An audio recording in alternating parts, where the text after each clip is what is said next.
కరీంనగర్లో అన్ని రకాల వ్యవసాయ యంత్రాలు లభించే ఒకే ఒక చోటు excel agri solutions. Peddapalli bypass road, Bommakal, Karimnagar. ఇప్పుడే సంప్రదించండి. శ్రీరాముడు నడియాడిన పుణ్యభూమి ఆ నేల. సీతారామ లక్ష్మణుల వనవాసానికొచ్చిన సుందరమైన ప్రాంతం అదే శ్రీరామగిరి. రెండవ భద్రాద్రిగా పేరుగాంచిన రామగిరి గురించి సుమన్ టీవీ అందిస్తున్న స్పెషల్ స్టోరీ.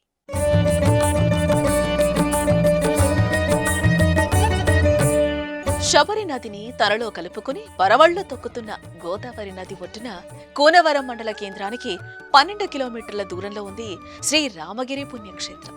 ఈ పుణ్యక్షేత్రానికి సంబంధించి ఎన్నో విశేషాలున్నాయి. శ్రీరామగిరిని గోదావరి కట్టున శ్రీరాముడు నడయాడిన పుణ్యభూమి అని, సీతారామ లక్ష్మణుల వనవాసంలో ఇక్కడికొచ్చారని పురాణాలు చెబుతున్నాయి. సీత అపహరణ సమయంలో రావణుడితో జటాయువు పోరాడింది. రావణుడు జటాయువు కాళ్లను, రెక్కలను ఖడ్గంతో ఖండించాడు. జటాయువు కింద పడిపోయింది. సీతాదేవి కోసం రాముడు అన్వేషణ ప్రారంభించాడు. ఈ అన్వేషణలో భాగంగా రాముడు గోదావరి పరివాహక ప్రాంతంలో భద్రాచలానికి తూర్పు దిశగా రామరామ శబ్దం వినపడడంతో ఈ అరణ్యంలో నా కోసం ఎవరో పరితపిస్తున్నారని ఆ ప్రాంతానికి చేరుకున్నాడు. రాముడికి విషయం తెలిపి రాముడు పవిత్ర హస్తాలలో జటాయువు మరణించింది. రాముడు చేతుల మీదుగా కర్మక్రియలు చేసుకుని జటాయువు ధరించింది. జటాయువు మరణంతో శ్రీరాముణ్ణి ఎంతో బాధకు గురిచేసింది. ఆ తర్వాత శ్రీరాముడు శ్రీరామగిరిలోని గోదావరి ప్రాంతంలో జటాయువుకు దహన సంస్కారాలు చేశాడు. శ్రీరామగిరి గ్రామం గోదావరి నదీ తీరాన ఉంది. ఇక్కడ శ్రీరాముని సుందర రాముడిగా నిత్య పూజలు అందుకుంటున్నాడు.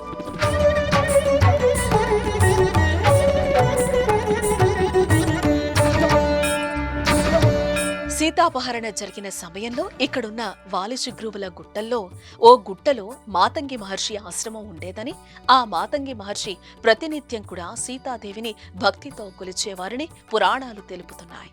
మాతంగి మహర్షి ఇక్కడ సీతాదేవిని ప్రతిష్ఠించి సుందర సీతారామస్వామిగా పేరు పెట్టడం జరిగింది. అందుకు శ్రీరాముడు మాతాంగి మునిని ఆశ్రమంలో దక్షిణాభిముఖుడిగా చతుర్ముఖ దీక్ష చేశాడని, ఈ దీక్ష చేయటం వల్ల యోగరాముడుగాను, ఆ సీతమ్మను ప్రతిష్ఠించటం వల్ల శ్రీ సుందర సీతారాముడిగాను పిలువబడుతున్నాడని, నిత్య పూజలు అందుకుంటున్నారని పురోహితులు తెలుపుతున్నారు. సాక్షాత్తు శ్రీరాముడు బస చేసిన గిరి కావటం వల్ల శ్రీరామగిరి అనే పేరొచ్చింది. భద్రాచలంలో జరిగే సీతారాముల కళ్యాణానికి శ్రీకారం చుట్టేది ఈ శ్రీరామగిరిలోనే. ఇక్కడి స్వామివారు కళ్యాణ తలంబ్రాలు ప్రక్రియ ముగియగానే భద్రాద్రి రాముడి కళ్యాణం ప్రారంభమవుతుంది. శ్రీరామనవమి ఉత్సవాలు ఎంతో ఘనంగా శ్రీరామగిరిలో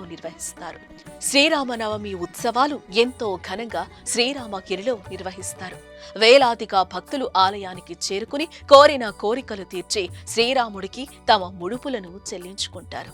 యోగరాముడిగా, సుందర సీతారాముడిగా ప్రతినిత్యం ఇక్కడ రాముడు పూజలు అందుకుంటున్నాడు.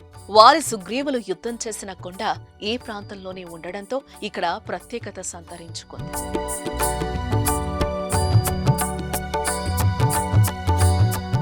సౌమ్యం దక్షిణ దిముఖం శరద్ధనుష్పాణి మతంగార్చితం చాతుర్మాసకృతవ్రతం జనకజా సౌమిత్ర సంసేవితం గౌతమ్యాస్తటకం జటాయ శబరి మోక్షప్రదయోగినం శ్రీరామగిరివరస్తవర సుందర శ్రీరామచంద్రం భజే.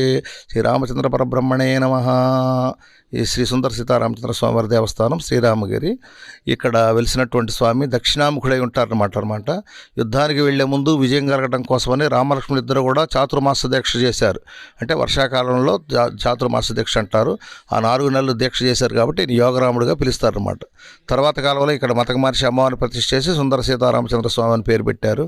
ఇక్కడ వాలి సుగ్రీవ పర్వతాలు ఉన్నాయి. ఇక్కడ వాలి సంహారం చేసినట్టుగా చరిత్ర చెబుతుంది. సుగ్రీవ మైత్రి చేసుకొని యుద్ధానికి వెళ్ళిన ప్రాంతంగా ఈ యొక్క ప్రాంతం పిలువబడుతుంది. రెండోది ఏంటంటే ఇక్కడ జటాయుకి మోక్షం ఇచ్చారు, శబరికి మోక్షం ఇచ్చారు. శబరి నది తీపి పళ్ళు అప్పుడు ఇచ్చింది కాబట్టి అదేవిధంగా ఈ యొక్క నది యొక్క నీరు తాగినట్లయితే మనం తీపిగా ఉంటుందన్నమాట. అది విశేషం.